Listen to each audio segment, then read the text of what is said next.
Il est presque minuit à Bayonne et un homme de 56 ans est assis seul dans son salon, le visage éclairé par la lumière froide de son écran d'ordinateur. Devant lui, une page est ouverte. Un montant y est inscrit 1500 €. Le curseur de la souris flotte au-dessus d'un bouton qui dit « Confirmer le virement ». Son index est posé dessus. Il ne bouge pas. Cela fait 11 jours qu'il tourne autour de ce bouton, 11 jours qu'il ouvre cette page le soir, en rentrant du travail, qu'il approche le curseur et qu'il referme tout à la dernière seconde. Ce soir-là, encore une fois, à un instant du clic, il ferme la fenêtre. Son cœur bat trop vite pour un homme qui n'a rien fait d'autre que rester assis. Sur la table, à côté du clavier, son téléphone affiche la photo d'une femme thaïlandaise au sourire doux, une femme qui depuis 11 semaines lui écrit chaque matin qu'elle pense à lui, qu'il appelle « mon cœur », qui lui a dit, 3 jours plus tôt, que sa mère était à l'hôpital et qu'il n'y avait plus personne d'autre au monde vers qui elle pouvait se tourner. Cet homme est amoureux. Cet homme a 65 000 € d'économie, 2 enfants adultes, une retraite prévue dans 4 ans, et il est à un seul clic de commencer à donner tout cela, un virement après l'autre, à une personne qu'il n'a jamais rencontrée. Ce que vous allez entendre maintenant, c'est le récit exact de ce qu'il a fait pendant les 10 jours qui ont suivi ce soir-là, au lieu de cliquer. Et je vous préviens tout de suite, c'est pas une histoire d'homme qui a tout perdu, c'est quelque chose de bien plus rare et de bien plus utile. Ceci est le message d'un homme qui s'appelle Ghislain, et il m'a écrit non pas parce qu'il avait tout perdu, mais parce qu'il avait failli. Il ne voulait pas raconter une chute, il voulait raconter comment on s'arrête au bord.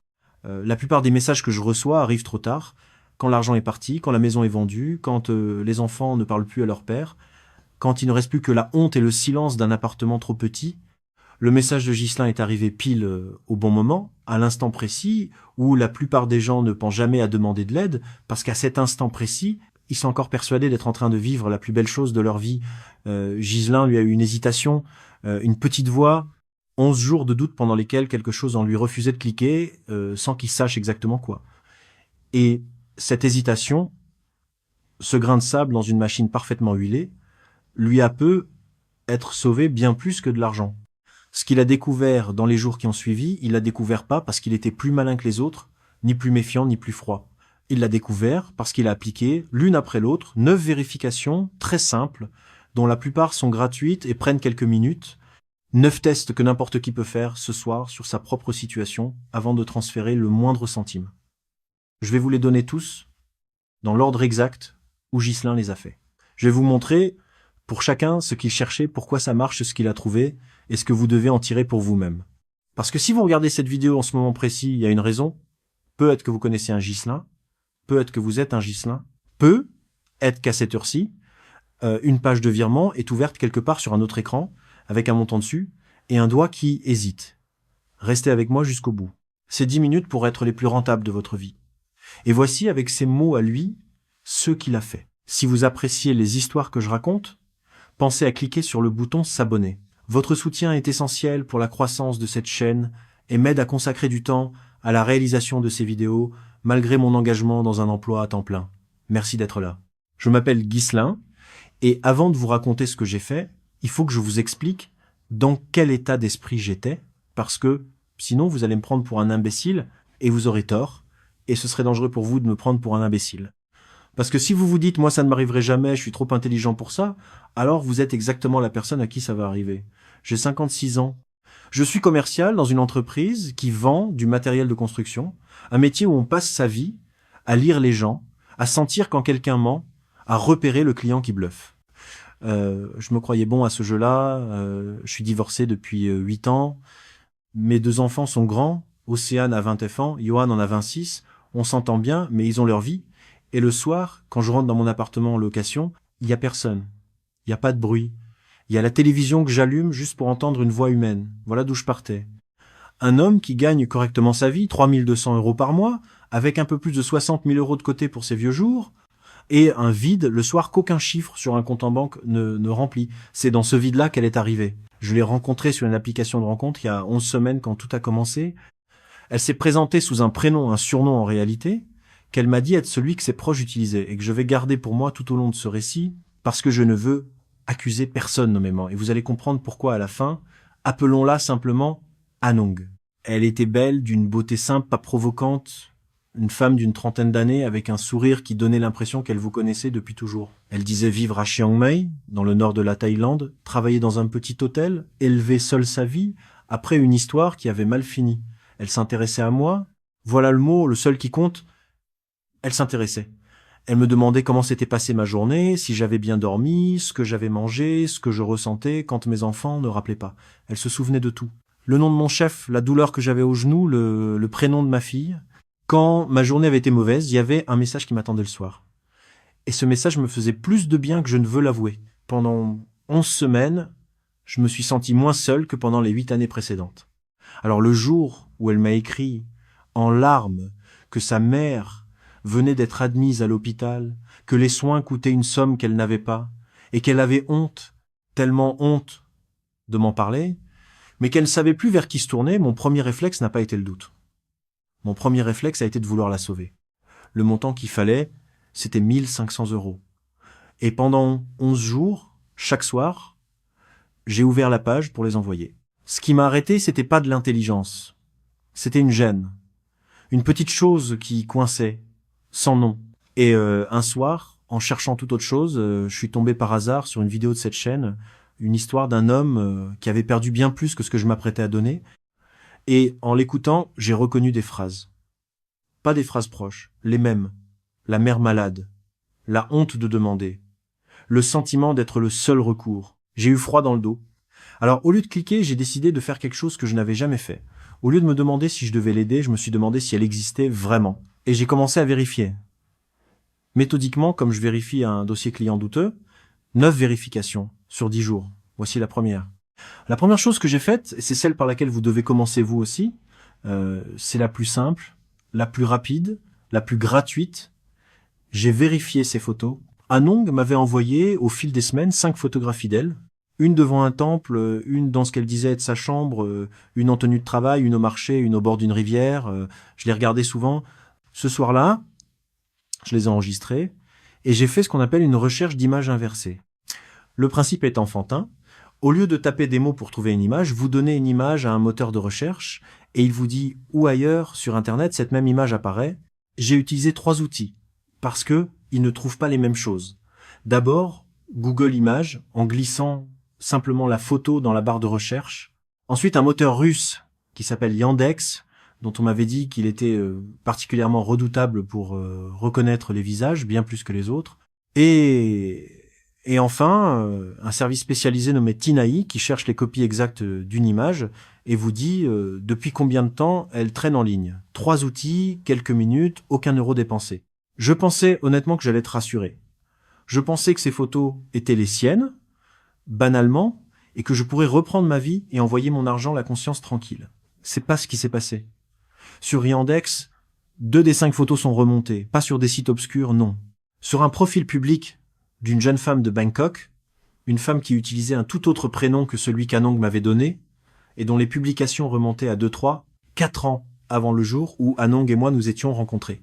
Autrement dit, ces photographies que je croyais reçues d'une femme qui pensait à moi le matin existaient sur Internet des années avant que cette femme n'entre dans ma vie, et elles appartenaient à quelqu'un d'autre. Je suis resté un long moment devant l'écran sans rien faire. Puis mon cerveau, ce cerveau amoureux qui ne veut pas savoir, a commencé à me proposer des explications rassurantes. Peut être que c'était un ancien compte à elle, peut être qu'elle avait changé de prénom, peut être que quelqu'un lui avait volé ses photos à elle, et pas l'inverse. Retenez bien ce moment, parce que c'est le moment le plus dangereux de tous. Celui où vous trouvez une preuve, et où votre esprit se met immédiatement au travail pour l'effacer. C'est là qu'on perd les gens, pas au moment du doute, au moment du refus du doute. Voilà ce que vous devez en retenir, et c'est votre première consigne.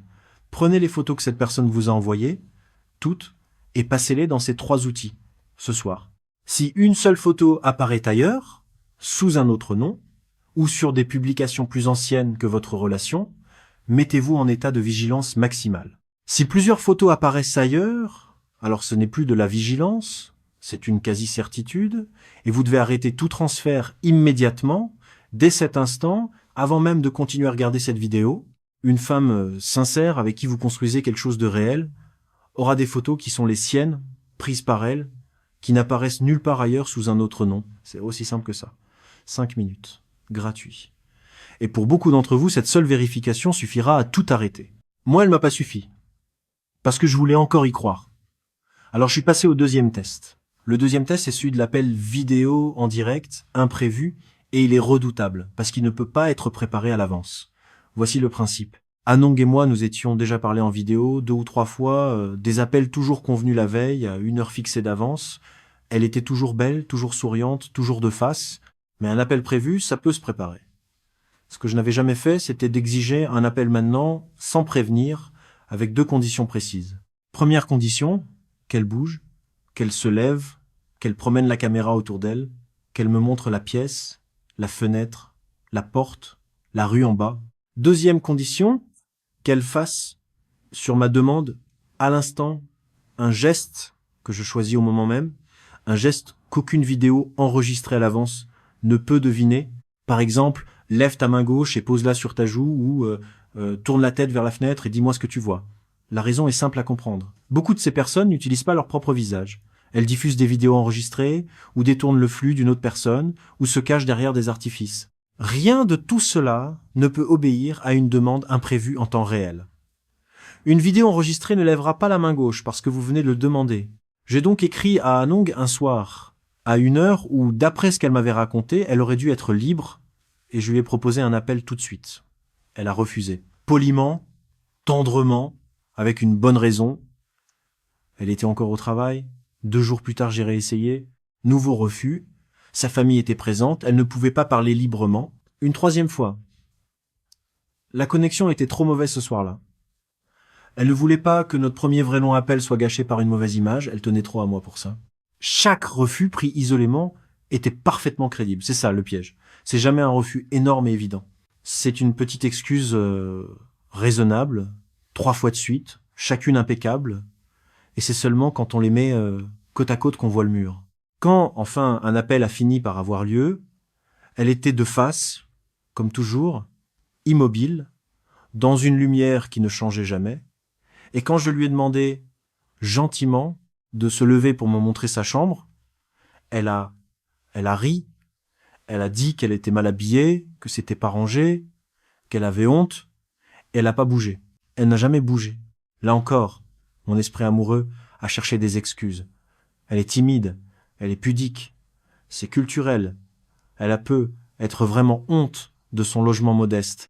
Et je vais être honnête avec vous, parce que c'est important. La timidité existe, la pudeur existe, et une seule hésitation ne prouve rien. Mais voici ce que vous devez retenir. Et c'est votre 2e consigne. Un refus répété de l'appel vidéo, en direct imprévu, n'est pas de la timidité. C'est un signal opérationnel. L'un des plus forts qui soit. Une personne qui construit réellement une relation avec vous, quand vous lui expliquez calmement pourquoi vous demandez cela. J'ai lu tellement d'histoires d'arnaque que j'ai besoin d'être assuré, comprends-moi. Cette personne acceptera. Elle sera peut être surprise, peut être un peu vexée, mais elle acceptera parce qu'elle n'a rien à cacher, parce qu'elle comprend votre prudence.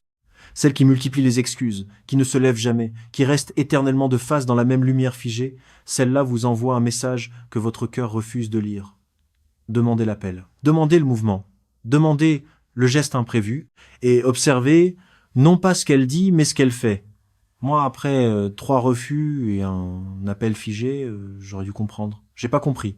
J'ai fait le 3e test. Le 3e test, c'est celui qui m'a le plus marqué. Parce que c'est celui où mon métier a fini par reprendre le dessus sur mes sentiments. C'est la vérification de la cohérence dans le temps et dans l'espace. Et pour le faire, il faut une chose toute bête. Un cahier. Un vrai cahier, en papier et un stylo. Je vais vous expliquer pourquoi le papier compte. Parce que c'est pas un détail. Le principe est le suivant. Au fil des semaines, cette personne vous a raconté des dizaines de choses sur sa vie. Sa ville, son quartier, son travail et ses horaires. L'école qu'elle a fréquentée, ou celle où va son enfant, son âge, les trajets qu'elle fait, l'heure à laquelle elle se lève, celle à laquelle elle se couche. Prises une par une, ces informations glissent, on ne les retient pas, on les entend et on les oublie. Mais si vous les écrivez toutes, dans un cahier, en face de la date où elles ont été dites, quelque chose d'extraordinaire se produit, les contradictions remontent à la surface toutes seules. Parce que quelqu'un qui gère plusieurs cibles à la fois, plusieurs hommes en parallèle, chacun avec sa fausse histoire, finit forcément par se tromper, par confondre. par dire une chose à l'un et son contraire à l'autre. Et ces erreurs, on les voit jamais dans le flot d'une conversation. On les voit que couchées sur le papier, alignées, datées. Alors je me suis assis un dimanche avec le cahier que j'utilisais autrefois pour mes tournées de clients, et j'ai tout repris. Toutes nos conversations, depuis le début. J'ai noté colonne par colonne chaque fait que Anong m'avait donné sur sa vie, et j'ai commencé à voir des choses. La première, c'était les heures. Anong disait vivre à Chiang Mai. La Thaïlande a un fuseau horaire précis, un décalage fixe avec la France. En regardant l'heure à laquelle ces messages arrivaient, jour après jour, et en calculant ce qu'il était alors en Thaïlande, quelque chose ne collait pas. Ces messages du matin, ces bonjour mon cœur, arrivaient systématiquement décalés d'environ 1 heure par rapport à ce qu'aurait dû être son rythme si elle vivait vraiment là où elle disait. Pas une fois. Toujours. Un décalage constant, régulier, comme si elle vivait en réalité 1 heure plus loin dans un autre fuseau. Ensuite, l'école. Elle m'avait parlé un jour de l'établissement où elle avait étudié à Chiang Mai. J'ai cherché... Je n'ai trouvé aucune trace d'une école correspondant à ce qu'elle décrivait, à cet endroit. Rien. Et puis, le plus glaçant, sa mère. Cette mère malade, celle pour qui j'allais envoyer 1500 €. En reprenant mes notes, je me suis aperçu que 2 mois plus tôt, elle avait déjà évoqué sa mère hospitalisée, mais dans un autre établissement, une autre ville, un autre contexte, et sans jamais m'avoir parlé, entre-temps, du moindre transfert d'un hôpital à l'autre, de la moindre suite. 2 hôpitaux, 2 histoires, aucun lien logique entre les deux. Une mère qui apparaissait et disparaissait au gré des besoins d'argent.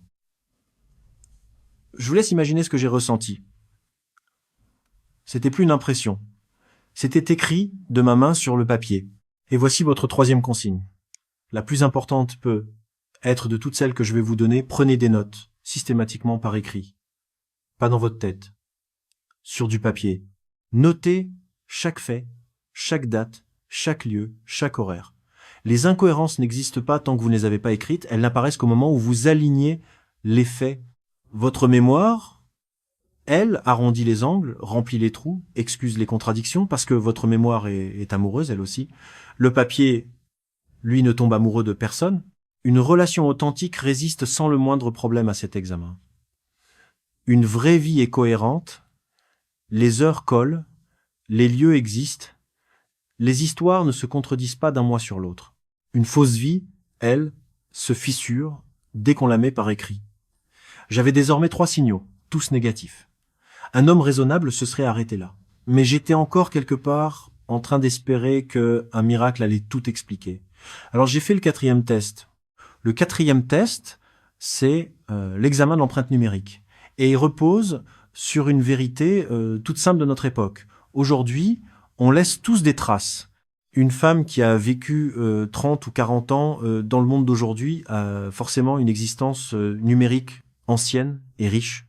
Des photos où elle est identifiée par d'autres, des amis d'enfance qui commentent, des souvenirs de voyages, de fêtes, de la famille étalée sur des années, une vie quoi, avec de la profondeur derrière. Le principe du test est donc d'examiner les profils de cette personne selon 4 critères précis. Premièrement, depuis combien de temps le compte existe? Deuxièmement, combien d'amis? Et surtout quel genre d'amis? Troisièmement, sa présence cohérente sur plusieurs plateformes différentes. Quatrièmement, la présence d'interactions authentiques et anciennes avec d'autres personnes, des commentaires vieux de plusieurs années, des photos où d'autres l'ont identifié. Bref, une histoire de vie visible et vérifiable. J'ai donc épluché le profil d'Anong avec ces 4 questions en tête. Le résultat était le plus net de tous les tests que j'avais fait jusque-là. Son compte principal avait été créé 11 mois plus tôt. 11 mois. Une femme de son âge, avec un compte qui naît 11 mois avant de me rencontrer et rien avant. Elle avait 72 amis. J'ai regardé qui étaient ces 72 personnes. C'était, presque sans exception, des hommes occidentaux d'âge mûr. Des hommes comme moi. Aucune amie d'enfance thaïlandaise. Aucun cousin. Aucune collègue. Aucun visage local. Aucune de ces personnes ordinaires qui peuplent le compte de n'importe qui ayant réellement une vie quelque part. Je n'ai trouvé aucune interaction ancienne, aucune conversation d'il y a des années, aucune photo où quelqu'un d'autre l'aurait identifié. Et quand j'ai cherché sa présence ailleurs, sous les différents noms qu'elle avait pu me donner, je n'ai rien trouvé. Pas d'autres profils sur les autres plateformes, pas de traces professionnelles. Rien. Une femme sans passé numérique, apparue 11 mois plus tôt, entouré uniquement d'hommes seuls de mon âge. Comprenez bien ce que ça veut dire, parce que c'est votre 4e consigne. Une femme thaïlandaise, philippine, vietnamienne, colombienne ou de n'importe où ailleurs, qui a moins de 45 ans aujourd'hui, possède nécessairement une empreinte numérique épaisse et ancienne. C'est ainsi que vit sa génération. Un profil créé récemment, sans traces antérieures, sans amis locaux, entouré presque exclusivement d'hommes étrangers d'un certain âge, c'est presque toujours un profil de travail, un outil, un décor monté pour vous. Ne vous laissez pas rassurer par la quantité de photos. Un décor peut contenir 1000 photos volées. Ce qui compte, c'est pas le nombre, c'est la profondeur dans le temps et l'authenticité des liens avec d'autres personnes que des hommes seuls. Cherchez le passé, cherchez les amis, cherchez les gens ordinaires. Si vous ne trouvez qu'un présent récent et une foule d'hommes comme vous, vous n'avez pas trouvé une femme. Vous avez trouvé un piège. J'avais maintenant 4 signaux, et le 4e était accablant. Mais il me restait une chose à comprendre, la plus douloureuse, celle que je n'osais pas regarder en face, l'argent lui-même. Alors j'ai fait le 5e test. Le 5e test, c'est l'analyse de la structure des demandes d'argent. Et c'est celui qui m'a fait le plus mal, parce qu'il m'a montré non pas qu'on m'avait menti, mais qu'on m'avait étudié. Le principe est d'examiner froidement la chronologie et la nature de la demande financière, selon 4 marqueurs que les enquêteurs spécialisés retrouvent encore et encore dans les arnaques sentimentales. Premier marqueur, le moment. La première demande d'argent tombe presque toujours entre la 8e et la 16e semaine de contact. Assez tard pour que l'attachement soit installé, assez tôt pour ne pas laisser la cible réfléchir trop longtemps. Deuxième marqueur, le récit, c'est presque toujours une urgence familiale et médicale. Une mère, une grand-mère, un accident, quelque chose de tragique, d'urgent, ou refusé vous ferait passer pour un monstre. Troisième marqueur, le montant. Il est calibré, presque au centime, juste en dessous de ce que vous pouvez donner sans hésiter. Ni trop ni trop peu. Exactement à votre portée. Et ça, c'est pas un hasard. Ça veut dire que vos revenus ont été jaugés, profilés, mesurés. Quatrième marqueur, le canal. On vous demande un transfert par un service comme Western Union ou MoneyGram ou un virement direct vers un compte, souvent un canal difficile à tracer et impossible à annuler. J'ai posé ces 4 marqueurs à côté de ma propre situation, un par un, et j'ai senti le sol se dérober. Le moment, la première demande d'Anong était arrivée à la 11e semaine, en plein dans la fourchette. Le récit, la mère malade à l'hôpital. Exactement le scénario type. Le canal, elle m'avait parlé de Western Union. Et le montant. Le montant, c'est là que j'ai vraiment eu mal. 1500 €. Et en reprenant mon cahier, ce fameux cahier, j'ai retrouvé une conversation, plusieurs semaines plus tôt, anodine à l'époque, où je lui avais dit, en passant, presque pour me vanter un peu, que j'étais quelqu'un de prudent avec l'argent, mais que, pour quelqu'un que j'aimais, je pourrais prêter facilement une somme comme 1500 € sans que ça me mette en difficulté. Je lui avais dit moi-même, des semaines avant. Et la première demande était tombée sur ce chiffre exact. Le chiffre que j'avais désigné de ma propre bouche comme celui que je pouvais donner sans souffrir. Elle m'avait pas demandé une somme au hasard, elle m'avait demandé la somme que je lui avais moi-même apprise.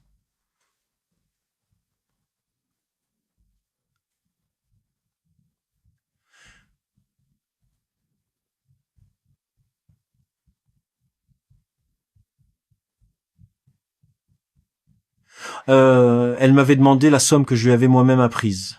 J'étais un dossier étudié avec une limite de crédit calculée d'après mes propres paroles. Voici votre 5e consigne et je vous demande de la prendre très au sérieux. Ces 4 marqueurs, le moment entre la 8e et la 16e semaine, le récit d'urgence familiale et médicale, le montant calibré juste sous votre capacité et le canal difficile à tracer sont documentés dans les rapports d'organismes internationaux comme Interpol et dans les travaux des associations d'aide aux victimes d'arnaques sentimentales. Ce sont pas mes impressions. Ce sont des schémas connus, répertoriés, statistiques, et voici le chiffre qui doit rester gravé dans votre tête. Une demande d'argent qui coche ces 4 casés, dans plus de 95% des cas documentés, une arnaque. Plus de 95%. Alors quand la demande arrive, avant de sentir votre cœur se serrer, prenez ces 4 marqueurs et cochez-les, honnêtement, froidement. Si les 4 sont cochés, vous connaissez déjà la réponse.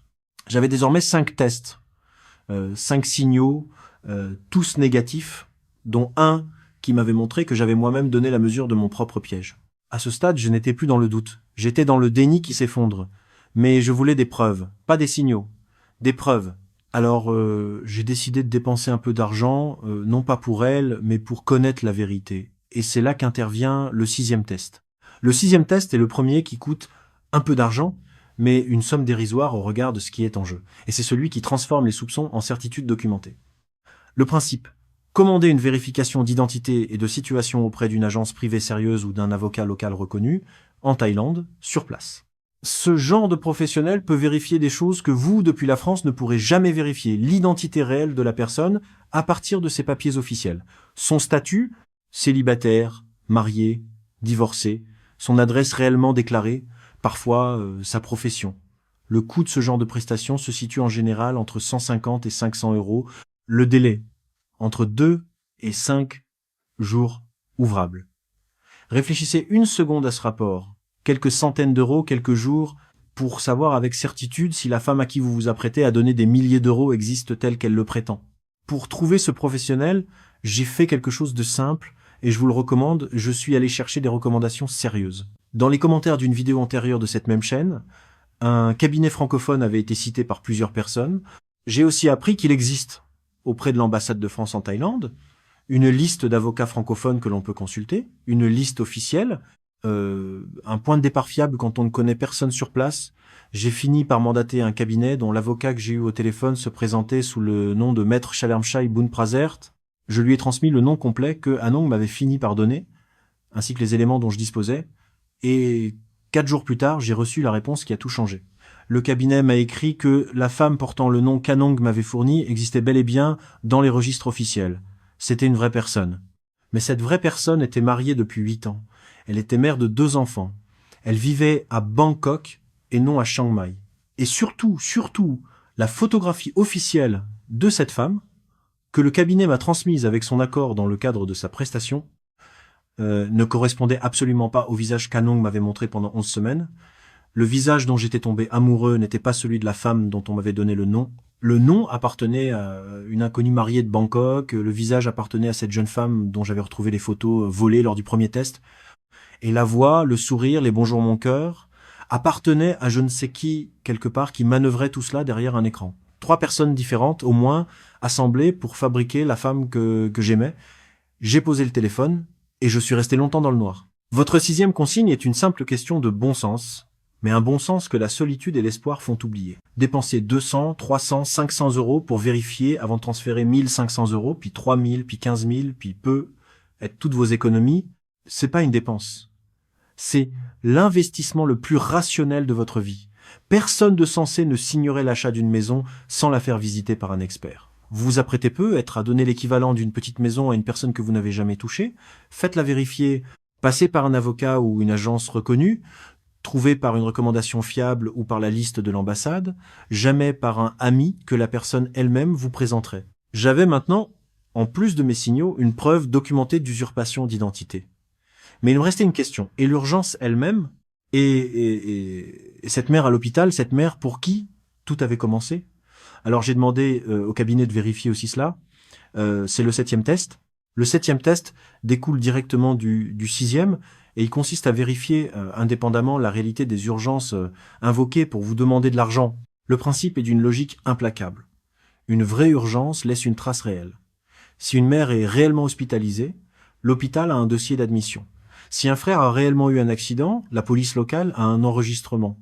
Si un enfant doit réellement payer une scolarité, l'école existe, facture, et tout cela s'inscrit dans un cadre traçable, à l'inverse, une urgence fabriquée n'existe nulle part, et ne peut donc résister à un simple appel téléphonique passé à l'établissement concerné, de préférence par un intermédiaire local qui parle la langue et sait à qui s'adresser. C'est exactement ce que j'ai demandé au cabinet de Maître Chalermchai Boonprazert de faire. J'avais transmis au cabinet le nom de l'hôpital où Anong prétendait que sa mère était soignée, cet hôpital pour lequel je m'apprêtais à envoyer 1500 euros de soins urgents. Le cabinet a effectué la vérification, et la réponse a été aussi simple que définitive. Sur les 6 derniers mois, l'établissement n'avait aucune trace d'une patiente correspondant au nom et aux éléments fournis. Aucune admission, aucun dossier. La mère malade, la mère mourante, la mère pour qui je perdais le sommeil depuis 11 jours, n'avait jamais mis les pieds dans cet hôpital. Elle n'existait comme urgence que dans les messages qu'on m'envoyait. C'était une mise en scène, une pièce de théâtre écrite pour un seul spectateur. Moi dont on connaissait exactement le prix du billet, puisque j'avais moi-même annoncé combien je pouvais payer. J'ai relu ce soir-là les messages où elle me racontait les larmes aux yeux l'état de sa mère, Et pour la première fois, je les ai pas lus avec mon cœur. Je les ai lus comme un texte écrit par quelqu'un dont c'était le métier de m'émouvoir. Et c'était très bien écrit. Voilà ce qui fait peur. C'était vraiment très bien écrit. Votre 7e consigne. Donc, ne prenez jamais une urgence pour argent, comptant simplement parce qu'elle vous bouleverse. Une urgence vraie laisse une trace vérifiable. Toujours. Un hôpital nommé peut être appelé, une école nommée peut être appelée. Un accident invoqué a laissé un registre quelque part. Faites vérifier ces faits par le même avocat ou la même agence avant de sortir le moindre euro. Et méfiez-vous tout particulièrement du sentiment d'urgence lui-même, c'est l'outil principal de ces gens. Ils veulent que vous décidiez vite sous le coup de l'émotion, sans réfléchir, sans vérifier, parce que la vérification est leur ennemi mortel. Chaque fois qu'on vous presse « il faut l'argent aujourd'hui », demain il sera trop tard, seulement toi peux la sauver, c'est précisément le moment où vous devez ralentir, pas accélérer. J'avais désormais 2 preuves documentées, une usurpation d'identité et une mise en scène de l'urgence. À ce stade, ma décision était prise à 99%, mais il restait 2 tests. Et le 8e allait montrer un détail que j'avais failli ne pas voir, un détail qui, à lui seul, aurait dû m'alerter dès le début. Le 8e test concerne le compte bancaire destinataire. Et c'est peut être la règle la plus concrète, la plus facile à appliquer et la plus efficace de toutes celles que je vais vous donner. Le principe, avant de transférer quoi que ce soit, vous devez obtenir les coordonnées bancaires complètes du destinataire et vérifier 3 choses. Premièrement, le nom exact inscrit sur le compte. Il doit correspondre exactement au nom de la personne à qui vous croyez donner cet argent. Deuxièmement, la banque.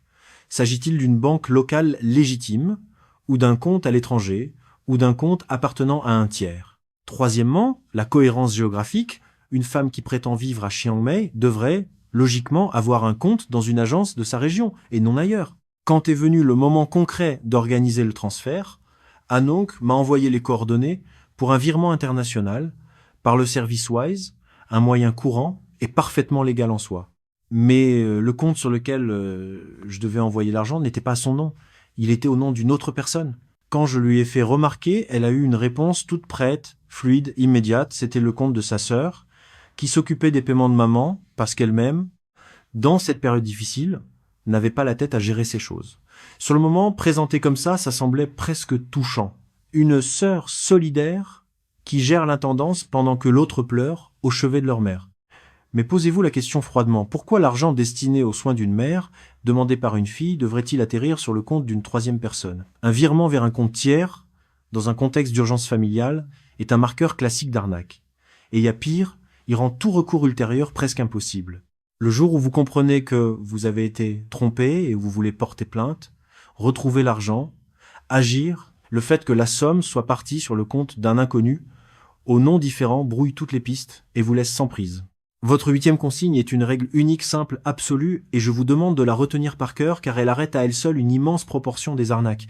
Ne transférez jamais vers un compte qui n'est pas au nom exact de la personne à qui vous croyez prêter cet argent. Aucune exception, aucune sœur qui gère, aucun ami qui a un compte à l'étranger.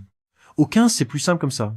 Si la personne réelle existe et a réellement besoin d'aide, elle a un compte à son nom et l'argent va sur ce compte ou nulle part. Cette seule règle, appliquée sans faiblesse, aurait sauvé une part énorme des gens dont j'ai lu ensuite les histoires. Elle m'aurait sauvé moi-même si je l'avais connue dès le début. J'avais désormais 8 tests, 8 signaux ou preuves, tous convergents. Il n'y avait plus aucun doute possible. Mais je voulais faire un dernier test, le 9e. Non pas pour moi, car je savais déjà, mais pour être certain de ne pas commettre l'injustice inverse. Condamner une innocente. Alors j'ai tendu une dernière perche. Le 9e et dernier test, c'est celui de la conversation d'engagement, et c'est le plus élégant de tous, parce qu'il ne coûte presque rien à une personne sincère, et coûte énormément à une personne malhonnête. Le principe.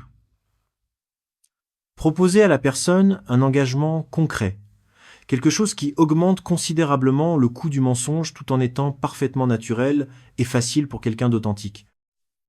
J'avais 3 propositions de ce type en tête. La première, proposer un appel vidéo à 3, avec un membre de ma famille en qui j'ai confiance. La deuxième, proposer d'aller la rencontrer physiquement chez elle, dans un délai proche.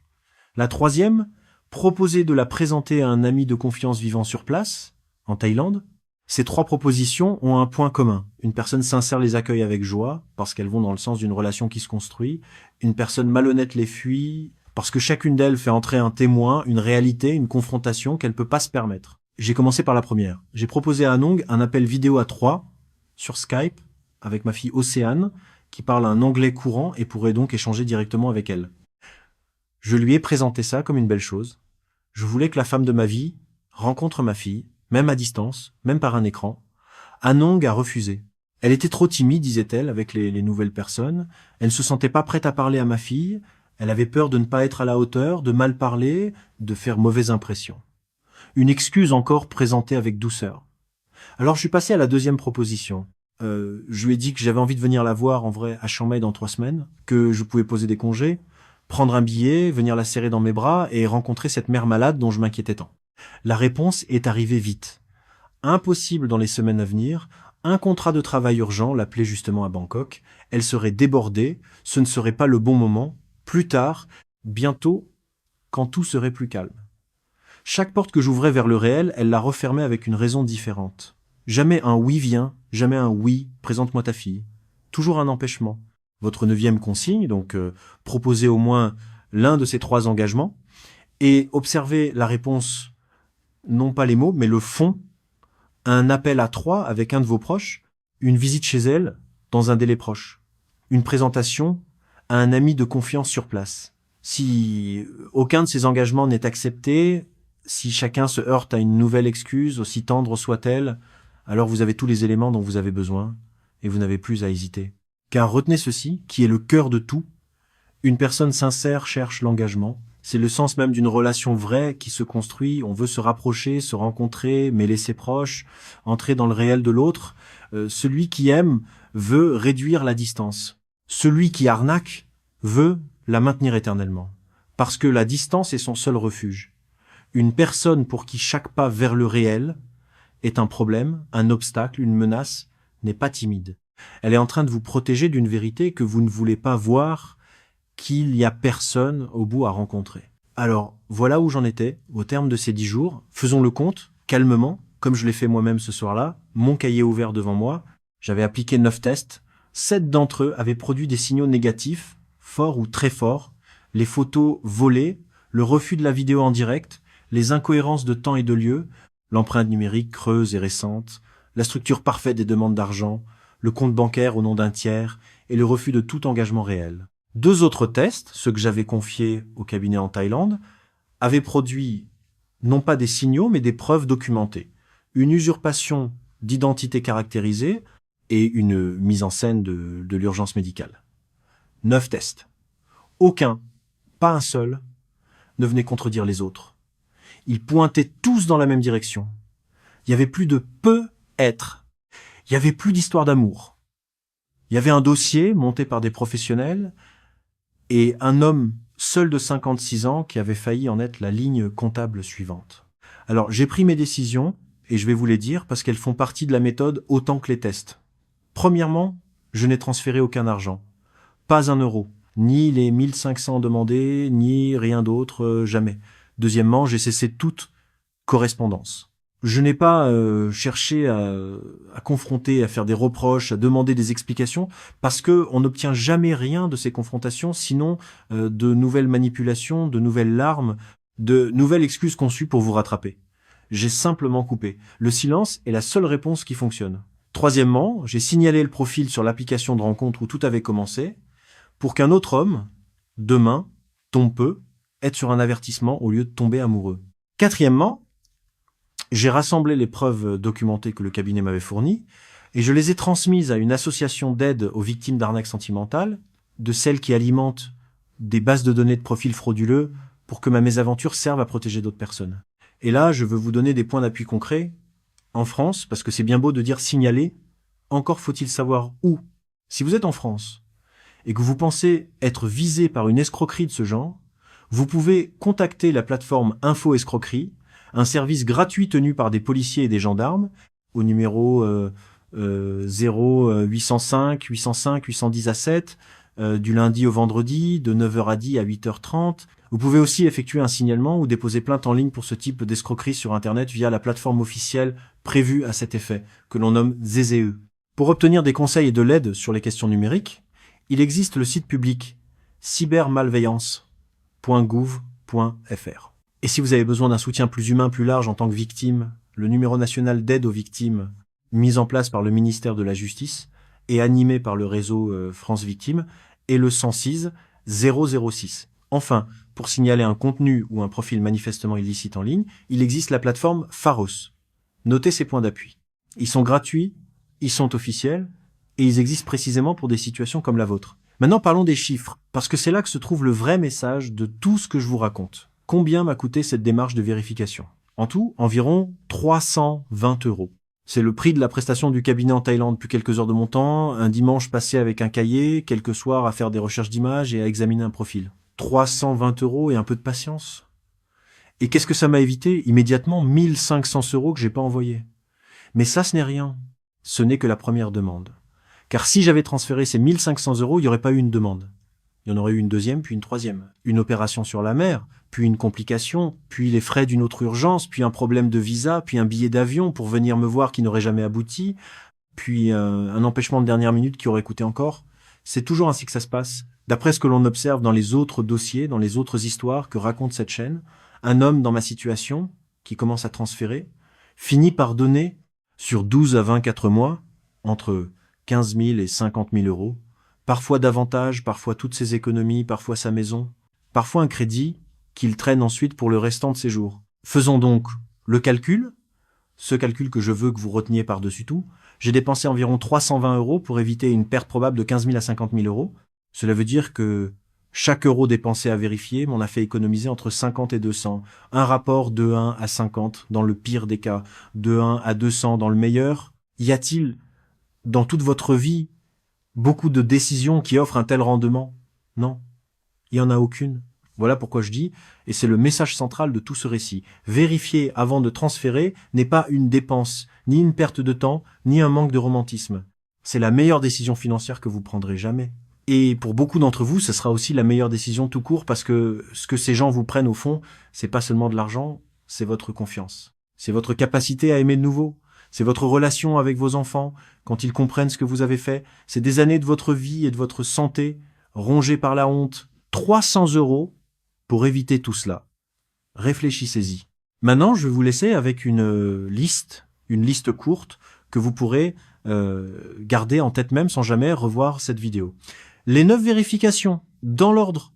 La première, vérifier les photos par recherche d'images inversées, sur Google Images, sur Yandex, sur Tinai. La deuxième, exiger un appel vidéo en direct, imprévu, avec du mouvement, et un geste demandé sur le moment. La troisième, vérifier la cohérence dans le temps et dans l'espace, en écrivant tout dans un cahier. La quatrième, analyser l'empreinte numérique, l'ancienneté des comptes, la nature des amis, la profondeur du passé. La cinquième, analyser la structure des demandes d'argent selon le moment, le récit, le montant et le canal. La sixième, payer une vérification d'identité auprès d'une agence ou d'un avocat reconnu sur place. La septième, vérifier la réalité des urgences invoquées, hôpital, police, école. La huitième, vérifier le compte bancaire destinataire, son nom exact, sa banque, sa localisation. La neuvième, proposer des engagements concrets et observer les refus. Et par-dessus ces 9 tests, une seule règle, la règle des règles, celle que je veux que vous gardiez si vous gardez rien d'autre. Avant de transférer un seul centime, appliquez au minimum les tests 1, 2, 4, 5 et 8. Ces 5-là sont entièrement gratuits et à eux tous, ils prennent moins d'1 heure. La recherche d'images, l'appel vidéo imprévu, l'examen du profil, l'analyse de la demande d'argent, la vérification du nom sur le compte, moins d'1 heure, 0 €. Et si, parmi ces 5 tests, 3 vous donnent un signal négatif, alors vous arrêtez tout. Sans exception. Mais peut-être que dans son cas, c'est différent. Sans, mais elle m'a semblé tellement sincère. Il n'y a pas de peut être dans une relation authentique. Il n'y a que des personnes vérifiables et des personnes qui ne le sont pas. Une personne vérifiable accepte d'être vérifiée. Une personne qui ne sera jamais vous le dit, à sa manière, dès que vous tendez la main vers le réel. Une dernière chose importante, parce que je veux pas que vous croyiez que tout ceci ne concerne que les hommes de mon âge et les femmes de Thaïlande. Cette méthode s'applique à tout le monde, dans tous les sens, partout. Si vous êtes un homme qui échange avec une femme des Philippines, du Vietnam, de Colombie, du Maroc, de Russie ou de n'importe où ailleurs, ces 9 tests sont exactement les mêmes. Si vous êtes une femme qui a rencontré un homme en ligne, un militaire en mission, un ingénieur sur une plateforme en mer, un homme d'affaires retenu à l'étranger qui ne peut jamais vous voir en vidéo et qui, un jour, aura besoin d'un virement urgent, ces 9 tests sont exactement les mêmes. Les visages changent, les décors changent, les nationalités changent, mais la mécanique est toujours identique. Créer un attachement, isoler, presser, demander, calibrer, fuir le réel. Et la défense est toujours identique elle aussi, ralentir, écrire, vérifier, exiger le réel, refuser l'urgence. Ne pensez jamais que vous êtes à l'abri parce que vous êtes une femme, parce que vous êtes instruit, parce que vous êtes prudent, parce que vous êtes trop vieux ou trop jeune pour ça. La solitude ne demande pas votre âge ni votre diplôme avant de vous rendre vulnérable. Elle frappe tout le monde. Et c'est précisément quand vous vous croyez invulnérable que vous baissez la garde. Je m'appelle Ghislain et je terminerai par ceci. La seule leçon que je retiens vraiment de ces 10 jours. Vous n'avez pas besoin d'être plus intelligent que les arnaqueurs pour ne pas être arnaqué. Ces gens sont brillants, organisés, entraînés. Ils écrivent mieux les émotions que la plupart des écrivains. Vous ne gagnerez pas contre eux au jeu de l'intelligence et vous n'avez pas à le faire. Vous avez seulement besoin d'être plus lent qu'eux, de leur imposer votre rythme de vérification au lieu de subir le rythme d'urgence qu'ils cherchent à vous imposer. Toute leur méthode repose sur la vitesse, sur l'émotion, sur le maintenant tout de suite sans réfléchir. Toute votre défense tient en un mot, la lenteur. Prenez votre temps, écrivez les choses, vérifiez, une par une, sans vous presser. Une personne sincère accueillera votre lenteur comme une preuve de sérieux, comme le signe d'un homme ou d'une femme qui réfléchit avant d'aimer et qui aimera d'autant mieux. Une personne malhonnête, elle, refusera votre lenteur comme un obstacle insupportable et fuira. C'est aussi simple que cela. C'est aussi simple que cela, et pourtant, personne ne vous l'aura peut être jamais dit aussi clairement avant aujourd'hui. Alors, si cette vidéo vous a été utile, si elle vous fait ce soir refermer une page de virement que vous aviez ouverte, ou si elle vous fait penser à quelqu'un que vous aimez et que vous soupçonnez d'être en train de tomber, faites une seule chose pour moi en retour. Partagez-la et abonnez-vous pour que d'autres, au bon moment, tombent sur ces 9 tests une seconde avant de cliquer, comme je suis tombé sur eux une seconde avant de tout perdre. Prenez soin de vous. Et surtout, prenez votre temps.